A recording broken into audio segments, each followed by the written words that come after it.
வணக்கம் நண்பர்களே, மீண்டும் விவசாய வேலையில் ஆரம்பிச்சாச்சு. அப்படி என்னடா விவசாய வேலை அப்படின்னு பார்க்குறீங்களா?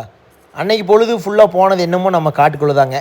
ஏன்னா அந்த வயலில் வந்து அன்றைக்கே ஃபுல்லாக வந்து ஓட்டி நம்ம மினி கூப்பரில் சோளம் வாங்கிட்டு வந்து வச்சுருந்தோம். சோளத்தை எல்லாம் பார்த்திங்கன்னா விதைச்சி விட்ட பின்னாடி சரி தண்ணி ஒன்றுமே விதைச்சா மட்டும் பத்தாதுன்னு சொல்லிட்டு பார் பிடிக்கலான்னு சொல்லிட்டு நானும் பார்த்தியும் வந்து பார்த்திங்கன்னா வெக்குன்னு பார் வாய்க்காலெல்லாம் பிடிச்சிட்டேங்க.